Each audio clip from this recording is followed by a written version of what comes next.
Hello darling, I'm Sarah with Ladybird Poppy, and today I just wanted to show you some simple ideas on how to bring home a $10 bouquet that you may get at a grocery store and just do something fun that we see on Pinterest, just dividing it up into a bunch of different vases. So these vases I got, these are actually just like kombucha bottles, and this is a vanilla extract bottle, and then these are just like spice bottles, and another just vase that I had found that was clear that I just spray painted gold.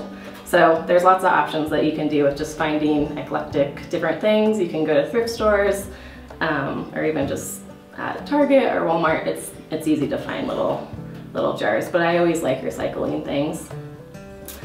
So what we'll do is I just have a bunch of flowers here, and with the biggest vase I'm going to start with the focal flower.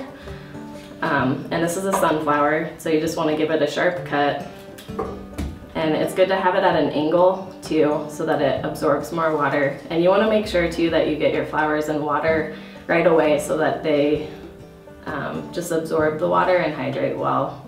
And I'm actually going to cut this one down a little bit lower. Sometimes you can cut it, it's always better to cut it too tall than too short. That'll kind of help save you in the long run. And then these are lion flowers, which are called stock, and I'm going to put them in the kombucha bottles. And we'll just use that to give it a little bit more height. And take off the greenery at the base so that the water doesn't get moldy too fast. And you always want to just start with room temperature water too. A lot of times too, the preservative in the packets, people think that they should use that, but it's not necessarily something that will help the flowers too long. So it's fine if it's just your basic tap water or filtered water. And then this is Littlest, which I'll kind of bring in as just a little more of contrast to the arrangements.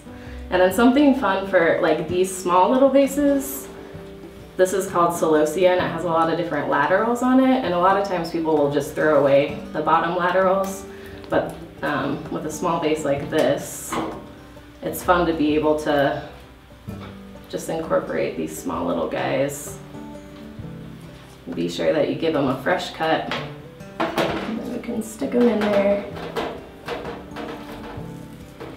Just something little, but adds a little depth and dimension to it. And then this is just there's just one piece of seeded eucalyptus in it. And so I'll just give this a fresh cut and put that in the vase behind. And sometimes you have to take off the greenery at the bottom so that it goes into the skinny vases a little bit easier. And then you can just arrange it however you want and have a nice little place setting. And this so these two that I'm noticing now, they're a little off balance, so I may actually move this one closer here and bring that one on that side. But the fun thing about it is that you can kind of switch around and just figure out what you feel like is pleasing to the eye. So with these vases, I put the focal flower in the larger vase just because it has a little bit more weight.